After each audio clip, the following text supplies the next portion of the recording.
अस्सलाम वालेकुम पाक व्हीलर, मेरा नाम है सुनील मंज और मैं पाक व्हील्स वीकली के और एपिसोड के साथ आपकी खिदमत में हाजिर हूँ। आज की वीकली की पहली न्यूज़ पेट्रोल प्राइसेस हैं। जैसे कि आप लोगों को पता होगा कि हर पहली और 15 तारीख को पेट्रोल की प्राइसेस रिवाइज होती हैं और एक गवर्नमेंट की तरफ से समरी वगैरह की तरफ से भेजी जाती है और फिर उसके बाद आपको फाइनल पता लगता है कि प्राइस ऊपर गई कि नीचे। इस दफ़ा सरप्राइजिंगली प्राइस नीचे आई है, जबकि सुना जा रहा था कि समरी जो 20 रुपये इंक्रीज़ की भेजी गई है।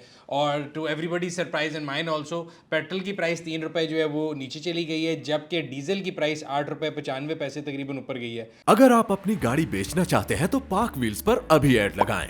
डे लाइट में पिक्चर्स लें, ऐड पर गाड़ी की मुनासिब कीमत रखें, गाड़ी की मुकम्मल तफसील लिखें और एक्टिव फोन नंबर देकर ऐड पोस्ट कर दें।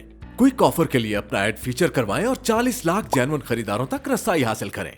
अब इसकी अगर डायनामिक समझने की कोशिश करें मैं, क्योंकि इसके ऊपर ज़रा गहरी नज़र रखता होता हूँ और देखता होता हूँ कि फ़ौरन खुश ना हो जाए और देखा जाए कि आगे हमारे लिए इसमें अच्छी न्यूज़ है कि बुरी। तो फिलहाल तो एक अच्छी न्यूज़ लगती है कि पेट्रोल जो है 3 रुपये नीचे आ गया, लेकिन अगर आप इसके जो फॉर्मूला है जिससे ये प्राइस डिसाइड होती है उसको देखेंगे तो कोई ख़ास अच्छी न्यूज़ नहीं है। आपको याद होगा IMF पाकिस्तान और IMF की जो डील थी उसमें 3-4 शराइत थी, जो कि मैंने आपको बताया था कि पेट्रोलियम के ऊपर पहले तो सब्सिडी दी थी, उन्होंने कहा जी सब्सिडी को ख़त्म करें। ना सिर्फ सब्सिडी को ख़त्म करें बल्कि पेट्रोलियम लेवी, जिसको पेट्रोलियम के ऊपर टैक्स भी बोला जाता है, उसको एक सर्टन पॉइंट पे लेके जाना था और वो 50 रुपये तक होना है। इसके अलावा अभी पेट्रोलियम के ऊपर सेल टैक्स जो है वो ज़ीरो है, वो भी 17% पर जाना है। तो अभी जो प्राइस रिवाइज हुई है जिसमें 8 रुपये 95 पैसे डीजल बढ़ा है और 3 रुपये पेट्रोल कम हुआ है, अगर आप उस फॉर्मूले के ऊपर जाएँ तो पेट्रोलियम लेवी जो है वो पहले जिसको पेट्रोलियम टैक्स बोलते हैं वो 10 रुपये थी, वो 20 रुपये पे आ गई है और ये आहिस्ता आहिस्ता 50 पे जानी है। और इसका मतलब ये है कि अगर इंटरनेशनल प्राइसेस नीचे ना आई तो आने वाले दिनों में, यानी जब भी प्राइस रिवाइज होगी तो प्राइस ऊपर जाएगी। अभी ये जो प्राइस नीचे आई है इसकी रीज़न ये है कि इंटरनेशनल प्राइस जो है वो उस पेट्रोलियम लेवी की अमाउंट से ज़्यादा नीचे गई है। सो सिंपल सा फॉर्मूला है, दुआ मैंने और आपने ये करनी है कि जो पेट्रोलियम लेवी है वो तो 50 रुपये जानी जानी है। तो इंटरनेशनल प्राइस इतनी नीचे आ जाए कि वो जो गैप है प्राइस इंक्रीज़ का और पेट्रोलियम लेवी इंक्रीज़ का और इंटरनेशनल प्राइस डिक्रीज़ का वो इतना ज़्यादा हो कि जो पेट्रोलियम प्राइसेस हैं वो ओवरऑल डिक्रीज़ हो। सो येस, फॉर टाइमिंग एक थोड़ी सी खुशी ज़रूर है कि 3 रुपये पेट्रोल सस्ता हो गया, जबकि 20 रुपये ऊपर जाना था तो वो तकरीबन समझ लें 23 रुपये का फ़ायदा ही हो गया।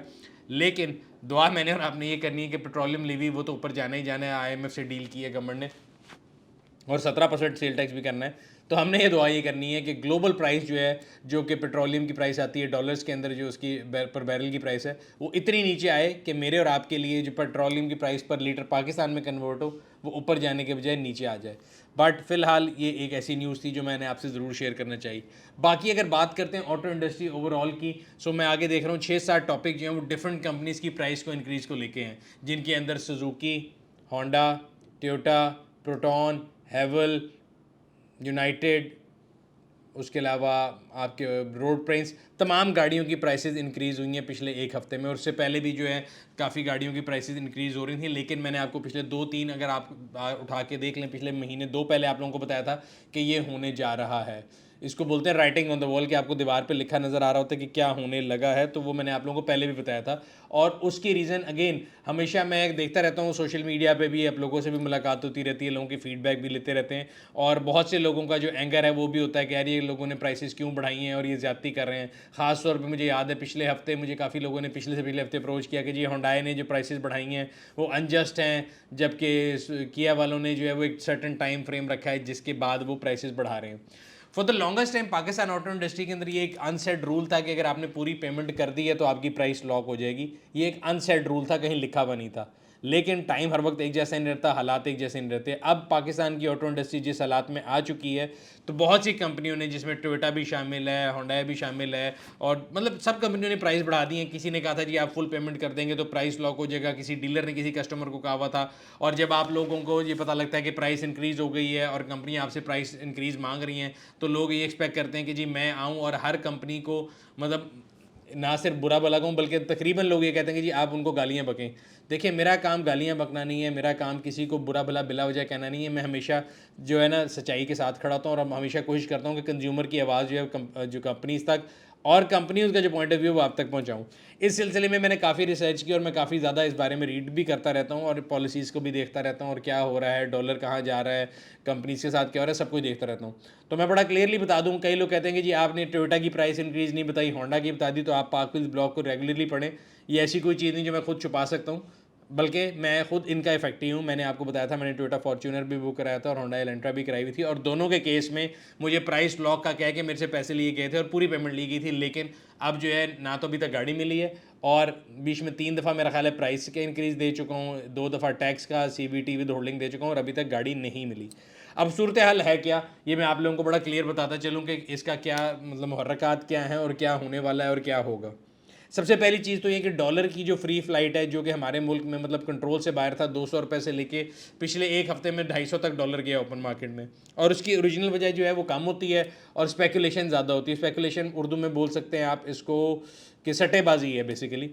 तो जिस बंदे ने डॉलर से उसका कोई काम नहीं भी है, उसने भी डॉलर लेके रखे होते हैं, और हर बंदे को होता है कि जी डॉलर ऊपर जाएगा तो मैं उस पर पैसे घुमाऊंगा। हमारी हुब्बुल वतनी जो है वो सोशल मीडिया पोस्ट पे दूसरों को गालियां देने के लिए या किसी को बुरा भला कहने के लिए तो बिल्कुल कायम होती है, लेकिन जब हम अपने मुल्क के मफाद के ऊपर अपने ये चंद रुपयों को या चंद डॉलरों को रखते हैं तो उस टाइम पर सारी हुब्बुल वतनी ख़त्म हो जाती है।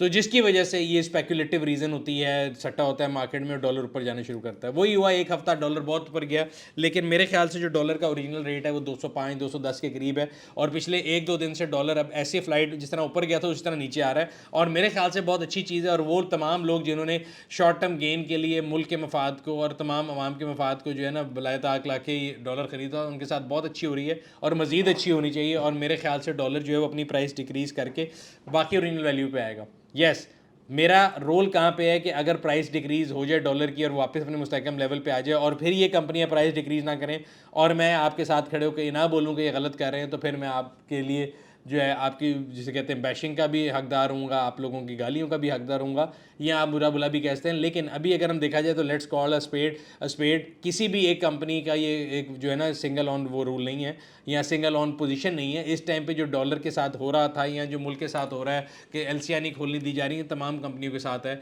नॉन परफॉर्मिंग डेज जिसको NPDs बोलते हैं, यानी तमाम कंपनियां जो है उनके पास सामान मौजूद नहीं, बिकॉज सामान जो है वो LC नहीं खोली जा रही, LC नहीं खोल रही तो सामान नहीं आ रहा, इसलिए गाड़ियाँ प्रोड्यूस नहीं हो रही, और जिसकी वजह से मार्केट के अंदर आप एक जो है ना देख रहे थे कि हर बंदा हर रोज़ एक गाड़ी की प्राइस को इंक्रीज़ करता है। और पिछले एक महीने के अंदर तकरीबन अगर मैं कहूँ एक मुताद अंदाजे के मुताबिक तमाम गाड़ियों की प्राइस 50% इंक्रीज़ कर गई है। मुझे पता है अभी काफ़ी लोग ऐसे हैं जो उनकी उंगलियां कीबोर्ड के ऊपर तड़प रही होंगी कि वो लिखे नीचे कि जी पाक व्हील्स पे गाड़ियाँ लगी हुई हैं और हम ऑन को तकवीत दे रहे हैं। तो मैं आपको फिर बार बार ये बताता रहूँ कि पाक व्हील्स एक प्लेटफॉर्म है जिसको क्लासिफाइड प्लेटफॉर्म बोल रहे हैं। उसके ऊपर कोई भी किसी भी चीज़ की कोई प्राइस मांग सकता है, मैं उसको डिक्टेट नहीं कर सकता। मैं और आप क्या कर सकते हैं कि हम डिस्करेज कर सकते हैं अगर कोई बंदा ऑन पे गाड़ी बेच रहा है। फॉर एग्जांपल मैं देख रहा कई सोशल मीडिया पेजेस ने लगाया कि जी लोग फॉर्च्यूनर के 2 करोड़ रुपये मांग रहे हैं या सिविक के करोड़ रुपये मांग रहे हैं, तो कोई आपको मजबूर नहीं कर रहा। अगर एक बंदा अपने मुंह के ऊपर मेकअप लगा के खड़ा होकर कहना शुरू कर दे कि जी मैं बहुत खूबसूरत हूँ, तो आपने नहीं मान लेना वो खूबसूरत है, वो वही रहेगा जो वो है। तो सिमिलरली अगर एक गाड़ी की प्राइस आपके ख्याल से 1 करोड़ रुपये नहीं बनती या 2 करोड़ रुपये नहीं बनती और आप उसको देने को तैयार नहीं है, तो जब मैं और आप उसको कॉल नहीं करेंगे या उसकी गाड़ी नहीं खरीदेंगे तो ऑटोमेटिकली उस पर प्रेशर आएगा। होता ये है कि अभी हम वैसे तो बहुत अच्छे बनने की कोशिश करते हैं कि जी हमें बहुत लोगों पे क्रिटिसाइज़ करना है, हम शोर भी डालते हैं कि जी हमें जो है ये जो है हम इसके खिलाफ आवाज़ नहीं उठाते, लेकिन एट द सेम टाइम हम वो गाड़ी खुद ख़रीदने जा रहे होते हैं और उसी प्राइस पे ले रहे होते हैं। मार्केट जो है ना वो सबसे स्ट्रॉन्ग फोर्सेज होती है और मार्केट फोर्सेज डिटरमिन करती हैं किसी भी चीज़ की प्राइस को। यही मतलब मैं जितना मर्ज़ी बोल लूँ और आप जितना मर्ज़ी क्रिटिसाइज़ कर लें, इसी मुल्क में आज की हकीकत ये है कि फॉर्च्यूनर जो है, जबकि उसकी प्राइस 108 से अभी तक ज़्यादा इनवॉइस मार्केट में नहीं आई और 158 पे कंपनी जो अभी मैक्सिमम प्राइस लगेगी, जिसमें मैं और आप बहुत चीखें मार रहे हैं, लेकिन आज भी वो मार्केट में 1,70,00,000 से ऊपर बिक रहा है। तो ये ऑन कौन दे रहा है, ये ऑन कौन ले रहा है, वो कौन लोग हैं? क्या वो पाकिस्तानी नहीं है? चले बेचने वाला ज़्यादती करने लेने वाला कौन है? क्या उनको किसी ने गन पॉइंट पे वो गाड़ी बेची है? जी नहीं, ये मार्केट के फोर्सेज हैं और वो खुद ही डिसाइड करते हैं कि आपने गाड़ी कितने पे लेनी है, कितने पे बेचनी है। लेकिन मेरा और आपका रोल ये है कि अगर हमें एक चीज़ बुराई है तो उसको एटलीस्ट बुराई जाने। मैं किसी की प्राइस को कंट्रोल नहीं करता। अगर आप कोई भी चीज़ बेच रहे हैं, आप मिट्टी बेच रहे हैं और आपने उस पर सोने का रेट लगाया है, वो आपकी मर्ज़ी है, आप लगा सकते हैं। मैं बायर को ज़रूर बता सकता हूँ कि भाई ये प्राइस इस चीज़ की नहीं है। तो मैं आप सबको अभी भी अर्ज करूँगा कि जिस स्पीड से डॉलर नीचे आ रहा है, मेरे ख्याल से जो लोग प्राइसेस मार्केट में मांग रहे हैं वो एक्जूबरेंटली हाई हैं और वो इनसेन प्राइसेस हैं। 1 करोड़ रुपए की सिविक या 1,70,00,000 रुपए का फॉर्च्यूनर मैं ज़िंदगी में कभी नहीं खरीदूंगा। सो वेट कर लें, डॉलर जिस तरह ऊपर गया था उस तरह नीचे भी आएगा। जब वो नीचे आएगा तो प्राइसेस भी नीचे आएंगी, और अगर नीचे नहीं आएंगी तो मैं और आप मिलके उसके बारे में ज़रूर अपना एहतजाज रिकॉर्ड कराएंगे। सो खैर, अगर आप ये पढ़ना चाहते हो तो मैंने तमाम कंपनियों के जो व्लॉग्स में लिंक लगा दूंगा, जिसमें हैवल शामिल है, होंडा है, सुजुकी है, पूजो है, पूजो ने एक बेसिकली 2008 की जो बेस वेरिएंट है उस पर एक स्कीम लगाई थी, वो स्कीम उन्होंने ख़त्म कर दी है। सो एसेंशियली उन्होंने प्राइस इंक्रीज़ नहीं की, बट उन्होंने एक ऑफ़र दी हुई थी वो ख़त्म कर दी है। टोयोटा की प्राइसेस इंक्रीज़ हुई हैं, होंडा की प्राइसेस इंक्रीज़ हुई हैं, सुजुकी की प्राइसेस इंक्रीज़ हुई हैं। और सुजुकी स्विफ्ट जो है, जिसको मैं पहले क्रिटिसाइज़ करता था कि जो 29 लाख की महंगी है, वो आज 40 लाख की भी हो गई है। तो ये तमाम चीज़ें जो है ना आपको टाइम के साथ देखनी पड़ेंगी। इसी तरह हमारे रिव्यू जब आप देखते हैं तो रिव्यू जो है जब किया जाता है उस टाइम पे जो प्राइस होती है रिव्यू उस लिहाज से किया जाता है। तो अगर आप लेटेस्ट प्राइस देखना चाहते हैं तो पार्क व्हील्स के न्यू प्राइस सेक्शन पे जाएं, वहाँ पे हम लोगों ने ऑन रोड प्राइस कैलकुलेटर बना दिया है जो आपको उस गाड़ी की स्पेसिफिक प्राइस आज के जो मौजूदा टैक्स के रेट हैं, विद होल्डिंग टैक्स के रेट हैं, या जो उसका आज बुकिंग रेट है उसके साथ वो आपको मार्केट में कितने की पड़ेगी अगर आप उसको सड़क पर निकालें, वो एग्जैक्ट प्राइस आपको बता देगा। सो प्राइसेज यहाँ पे ऑटो इंडस्ट्री में गाड़ियों के ऊपर जा रही हैं, वहाँ पे मोटरसाइकिल भी पीछे नहीं है। इसी तरह यामाहा, होंडा और तमाम कंपनियों की जो मोटरसाइकिल हैं उनकी प्राइसेस भी बढ़ी हैं। अगेन मैं हमेशा इन पे बहुत ज़्यादा क्रिटिसाइज़ करता हूँ, बट मुझे ये लगता है कि इस टाइम पे जो प्राइस इंक्रीज़ है वो किसी के हाथ में नहीं है। It's directly related to dollars और shortage in market of parts. ये दोनों चीज़ें सही होंगी तो हम उम्मीद करते हैं कि प्राइसेस नीचे आ जाएंगी। लेकिन अब नए इजाफे के साथ जो होंडा CD70 है वो तकरीबन 1,16,500 का हो चुका है, और होंडा 125 का जो टॉप वेरिएंट है वो तकरीबन 2,73,900 रुपये का हो चुका है। अगर आज से साल पहले देखें तो मेरा ख्याल है इससे हाफ प्राइस पे ये बाइक्स अवेलेबल थी। अगेन गाड़ियों की कंपनियां हों या बाइक की कंपनी हो, ये तमाम कंपनियां उस टाइम पे भी प्रॉफिट बना रही थी, और उस टाइम पे भी मैं और आप जो है प्राइसेस से खुश नहीं थे और हम इनको बुरा भला कहते थे। लेकिन ये इंसान की नेचर है कि जब इंसान जिस टाइम पे होता है उसको वो टाइम अच्छा नहीं लग रहा होता, उसको पिछला टाइम याद आता है। इसी तरह अगर हम यामाहा की बात करें तो यामाहा की तो मेरा ख्याल है कोई भी बाइक इस टाइम पे 2,73,000 मिनिमम प्राइस है यामाहा की, और मैक्सिमम 3,15,500 पे है। अगेन ये प्राइसेस मेरे ख्याल से अभी मुझे लगता है कि जस्टिफाइड डॉलर के लिहाज से ज़रूर है, लेकिन from a consumer point of view अगर मैं कंज्यूमर हूँगा तो मैं इन प्राइसेस पे ये चीज़ें नहीं खरीदूंगा। और मैं आप सबको भी ये कहता हूँ कि अगेन ये कोई ऐसी चीज़ नहीं है कि इसके अंदर कोई वेंटिलेटर लगा हो या कोई रेस्पिरेटरी चीज़ लगी हो। अगर आप और मैं 2 या 3 महीने के लिए इस बाइक को रोक देंगे तो वो लोग जो कि माफिया एक बन के मार्केट के अंदर ऑन का कारोबार कर रहे हैं वो भी डिस्करेज होंगे, और मार्केट अपनी फोर्सेज जो है वो करेक्शन के ऊपर आएगी और गाड़ियों की प्राइसेस बेहतरी की तरफ आएंगी। इसी सिलसिले में एक आर्टिकल पाक व्हील्स में पढ़ा था, launch price versus current price. बड़ा इंटरेस्टिंग आर्टिकल है कि कौन सी गाड़ी आज जो जिसका वेरिएंट चल रहा है वो किस प्राइस पे लॉन्च हुई थी और आज वो किस मार्केट पे अवेलेबल है। इसमें टोयोटा, होंडा, तमाम कंपनियों के कंपैरिजन मौजूद हैं, और ये बड़ी इंटरेस्टिंग कंपैरिजन है। अगर आप देखना चाहते हैं और अपने दिल को मज़ीद जलाना चाहते हैं तो इसको ज़रूर पढ़िएगा। बट ये एक जो है ना आपको इंडस्ट्री के बारे में ज़रूर बता देगा कि आपका जो रुपया है उसके मुस्तहकम ना होने से या जो डिवेल्यूएशन ऑफ करेंसी है उससे क्या क्या हमारे इर्द गिर्द हो रहा है। और वो चीज़ें जो मतलब अगर ऑल्टो की बात करूँ तो मुझे याद है 9,99,000 रुपये की लॉन्च हुई थी बेस वेरिएंट, आज वो 17 लाख प्लस है। टॉप वेरिएंट 12,50,000 का था, आज वो 24 लाख के करीब पहुंच चुका है। इसी तरह डिफरेंट गाड़ियों की अगर आप कंपैरिजन देखें तो ये एक आई ओपनर है। हम पेट्रोल की प्राइसेस 2 साल पुरानी देख के परेशान होते थे। मुझे याद है हमारे वालिदैन हमें बताते थे कि जी हम इतने का पेट्रोल डलवाते थे या इतने की गाड़ी या साइकिल खरीदते तो हम लोग परेशान होते थे। बट हमारे टाइम के अंदर तो हमें अपने बच्चों को बताना नहीं पड़ेगा, 1-2 साल के अंदर अंदर उन्होंने प्राइसेस का इतना जंप देख लिया है कि उनको जो है ना इस बात पे यकीन आ जाएगा कि मैं या अगर हमारे वालिदैन हमें कोई भी चीज़ बता रहे होते हैं कि ये इतने की होती थी तो वो मान लेंगे। सो जिसे कहते हैं ना एक आपको रियल टाइम टेस्ट जो है प्रोवाइड कर दिया है thanks to inflation and changing policies of the government.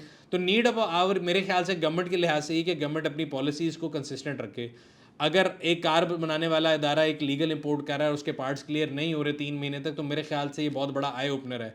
एक तरफ हम इंडस्ट्री की बात करते हैं, एक तरफ हम ग्रोथ की बात करते हैं, एक तरफ हम फॉरेन डायरेक्ट इन्वेस्टमेंट को पाकिस्तान में बुलाने की बात करते हैं और हम कहते हैं जी और कारसाज इदारे हैं, और दूसरी तरफ जो पहले इदारे मौजूद हैं उनको हम क्लोजर के ऊपर लेके जा रहे हैं। मतलब 10 दिन, 15 दिन, 12 दिन अगर एक फैक्ट्री नहीं चल रही तो सोचें क्या उसका हाल होगा। अगर वो लॉन्ग टर्म में नहीं चलेगी तो अनएम्प्लॉयमेंट होगी, उससे रिलेटेड जितनी इंडस्ट्री पाकिस्तान में मौजूद है उसमें भी नुकसान होगा और मज़ीद लोग जो हैं वो उस इंडस्ट्री की तरफ नहीं जाएंगे। सो गवर्नमेंट के लिए मेरा ये मैसेज है कि अपनी पॉलिसीज़ को कंसिस्टेंट रखेंगे तो बेहतर है, नहीं रखेंगे तो लॉन्ग टर्म में जो पाकिस्तान में आने वाली इन्वेस्टमेंट है उसका नुकसान होगा, और शॉर्ट टर्म में लोगों को तो शायद मजबूरी थोड़ी ये बहुत परेशानी होगी, लेकिन लॉन्ग टर्म में मैसेज के लिए बहुत बड़ा जो है ना गैप पैदा हो जाएगा अनएम्प्लॉयमेंट के सेहत में, इंडस्ट्रियलाइजेशन ना होने की सेहत में, और चीज़ों की जो अवेलेबिलिटी है उसकी जो है फुकदान में। तो ये तमाम चीज़ें जो हैं ये एक ट्रिकल डाउन इफेक्ट पूरी इकोनॉमी पे आएगा। तो गवर्नमेंट को मेरा ख्याल चाहिए कि इस पे सबसे ज़्यादा नोटिस ले। आगे चलते हैं पाक व्हील्स के मैसेज की तरफ। हमेशा मैं आपको वीकली में ऑटो पार्ट्स के बारे में बताता हूँ, बट आज जो है थोड़ा डिफरेंट मैसेज है।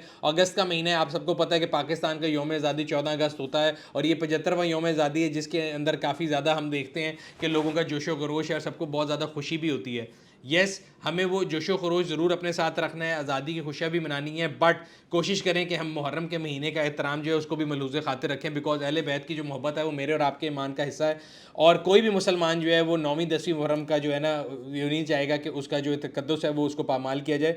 तो अपनी आज़ादी की खुशियाँ मनाने का तरीका हम उसको रीडिफ़ाइन कर सकते हैं, कोशिश कर सकते हैं कि हम उसमें हुल्लड़बाजी, ये जो बाजियों का इस्तेमाल एक नया शुरू है कई सालों से, उसको ना करें और मुहर्रम का एहतराम करते रहें। सो पाक व्हील्स जो है अपने यूज़र्स के लिए आज़ादी ऑफर लेके आया है, जिसमें अपनी डिफरेंट सर्विसेज के ऊपर हम डिफरेंट डिस्काउंट ऑफर कर रहे हैं। इन डिस्काउंट्स की डिटेल के लिए मैं नीचे जो है आपको लिंक भी लगा दूंगा। इन सर्विसेज के जो डिफरेंट पेजेस हैं पाक व्हील्स के ऊपर, आप उस पर भी जा सकते हैं। इंस्पेक्शन के ऊपर डिस्काउंट है, सेल इट फॉर मी की सर्विस के ऊपर डिस्काउंट है। इसी तरह हम आप लोगों के लिए इंश्योरेंस के लिए बड़ी एक्सक्लूसिव ऑफर लेकर आए हुए हैं और उसकी जो डिस्काउंट्स है, अगर आप उसको भी देखना चाहते हो तो नीचे मैं लिंक लगा दूंगा इंश्योरेंस पेज का। अस्करी की जो जनरल इंश्योरेंस है वो 31 जो है अगस्त तक अगर आप कराते हैं तो उसके लिए एक स्पेशल ऑफर है। ऑफर जानने के लिए नीचे लगे हुए लिंक के ऊपर आप क्लिक कर सकते हैं। तो ये 3-4 ऑफर हैं जिसमें ऑटो पार्ट्स के अंदर आपको ऑफर मिल सकती है, आपको पाक व्हील्स की sell it for me service के ऊपर जो है डिस्काउंट मिल सकता है, पाक व्हील्स इंस्पेक्शन सर्विस पर डिस्काउंट है और इंश्योरेंस पर डिस्काउंट है। इसके अलावा हमारी जितनी भी सर्विसेज हैं उनसे रिलेटेड अगर आपको कोई भी इशू है या कोई भी फीडबैक है तो आप हमारे जो टोल फ्री नंबर है 042111943357 के ऊपर कॉल करके जो है ना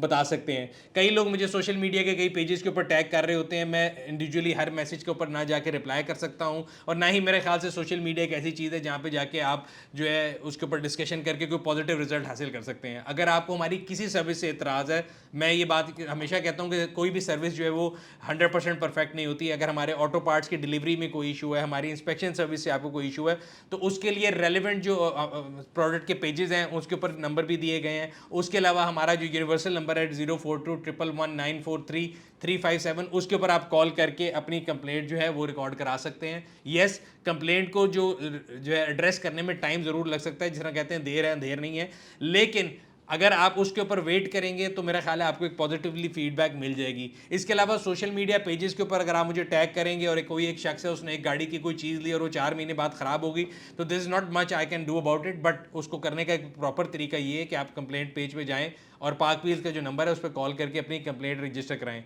मैं आपको ये श्योरिटी देता हूं कि अगर आपकी कंप्लेंट मेरिट पे होगी तो उसके ऊपर ज़रूर सुनवाई भी होगी और आपको उसका फीडबैक भी दिया जाएगा। नेगेटिव पॉजिटिव दोनों फीडबैक जो है वो पॉसिबल हैं, लेकिन आपको ज़रूर सुना जाएगा। इसके अलावा ऑटो पार्ट से रिलेटेड काफ़ी लोगों का एतराज़ होता है कि जी ऑटो पार्ट हमें डिलीवर हुआ तो वो सही नहीं था, या वो जो बॉटल था उसका ऑटोमाइज़र नहीं चल रहा था, या उसकी बॉटल में लीकेज थी, या कोई चीज़ मैंने ऑर्डर कुछ की थी फ़र्क आ गई, और लोगों को काफ़ी जो होता है परेशानी में काफ़ी लोग देख रहा होता है कि जी टैग कर रहे होते हैं कि जी हम सिम जो हमारी कॉल सेंटर है या हेल्पलाइन है सिर्फ उस पर कॉल करें तो वेटिंग आवर जा रहे हैं। तो उसके लिए एक और नंबर है जिसके ऊपर आप व्हाट्सएप भी कर सकते हैं जो सिर्फ स्पेसिफिकली ऑटो पार्ट से रिलेटेड है, वो 0316-767-0125। स्क्रीन पे नीचे नंबर चल भी रहा होगा, इट्स 0316-767-0125। आप इस नंबर पे डायरेक्ट व्हाट्सएप करके कोऑर्डिनेट कर सकते हैं। अपना जो ऑर्डर स्लिप है वो, ऑर्डर नंबर, जो प्रोडक्ट की डिटेल है, आप उनको व्हाट्सएप भेज के उनसे कोऑर्डिनेट कर सकते हैं। लेकिन अगेन मैं इस पर ये कहूँगा कि मैंने ये नोटिस किया कि हमारे यहाँ लोगों के अंदर सब्र का जो दामन है वो लोग हाथ से फ़ौरन छोड़ देते हैं कि अगर एक चीज़ मिली है अभी वो ख़राब है,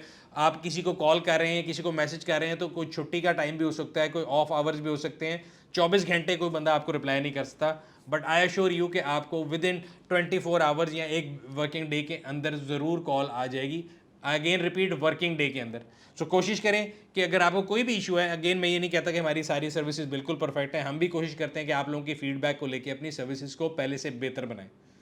इसके अलावा आखिर में पब्लिक सर्विस मैसेज की तरफ चलते हैं। तो मैंने जैसे आपको पहले बताया कि अशूरा का जो है दिन आने वाले हैं, 9वीं 10वीं मुहर्रम जो है, वैसे तो पूरी मुहर्रम में हम लोगों को चाहिए कि हम जो एहतराम के अंदर जो है लाउड म्यूज़िक ना चलाएं। मेरे और आपके और सबके ऊपर अहले बैत की जो है ना अकीदत जो है वो बिल्कुल लाजिम है, और हमें ये कोशिश करनी चाहिए कि हम अपने एक्ट से किसी दूसरे की दिल आज़ारी ना करें। तो कोशिश करें कि जितने मुहर्रम के भी इज्तिमात हैं उनके अंदर तो पार्किंग के वक्त हम दूसरों की जो परेशानी का बायस ना बने, प्रॉपर पार्किंग करें। इसके अलावा 9वीं 10वीं मुहर्रम जो कि इस दफ़ा मेरा ख्याल है मंडे और ट्यूसडे को आ रही है, उसके अंदर ख़ास तौर पे जो है ना ज़्यादातर नेटवर्क के मसाइल होते हैं। तो आप लोगों को अगर ट्रैवल करना है तो अपना ट्रैवल प्लान पहले से बना लें। और यस, ये जो वीकेंड है इसको लॉन्ग वीकेंड या छुट्टियों का वीकेंड मत बनाएं, बल्कि कोशिश करें कि हम जो है बिला वजह ट्रैवल ना करें। और कोशिश करके जब आपके जो मोबाइल सर्विस जो है नहीं होगी तो राब्ता जो है मुनक़ता रहता है, तो उन दिनों के अंदर यस जो आपकी इंस्पेक्शन सर्विस है उसके अंदर भी परेशानियां होंगी और डिफरेंट सर्विसेज जो भी मोबाइल रिलेटेड है उसमें परेशानी हो सकती है। तो आप भी और मैं भी उसको ज़रूर बर्दाश्त करें और कोशिश करें कि बिला वजह जो है ना इन 2 दिनों पर ट्रैवल ना करें। बिकॉज जब राब्ता नहीं हो सकता, इंटरनेट नहीं चल रहा होता, मोबाइल नहीं चल रहे होते, तो हम लोगों को आदत इतनी ज़्यादा हो गई इस टेक्नोलॉजी कि उसके बगैर ज़िंदगी गुजारना मुश्किल होती है। बट ये रियलिटी है, ये मैं आपको अभी से पहले बता दूं कि हर साल ही मैं देखता हूँ 9वीं 10वीं मुहर्रम को लोग फेसबुक के ऊपर आके एक गर्दान लिख रहे होते हैं कि जी आज नेटवर्क को ये हो गया, आज फलाने को ये हो गया। तो पहले से ये बात गिवन है, ये कोई चीज़ अनहोनी नहीं है, या हमें पता नहीं है कि 9वीं 10वीं मुहर्रम को क्या होगा या क्या नहीं होगा। डिफरेंट जुज़वी तौर पे कहीं कहीं पार्शली, कहीं 100% जो है नेटवर्क बंद होगा। तो ये तमाम सर्विसेज, जो भी सर्विसेज हैं पाक व्हील्स की नहीं, जितनी भी सर्विसेज हैं वो सारी इफेक्ट होंगी। सो हमें कोशिश ये करनी चाहिए कि अगर हम कोई मजलिस अटेंड करने जा रहे हैं या वैसे जनरली कहीं जा रहे हैं तो हम अपनी जो पार्किंग है वो सही करें, ताकि ख़ास तौर पे अगर कोई एम्बुलेंस या कोई मरीज़ या कोई बीमार उस तरह से गुजर है तो उसको परेशानी का सामना ना हो। ये था आज का वीकली। उम्मीद करते हैं आपसे अगले हफ्ते फिर मुलाकात होगी। तब तक अपना और अपने गिरदन वाले लोगों का ख्याल रखिएगा। शुक्रिया।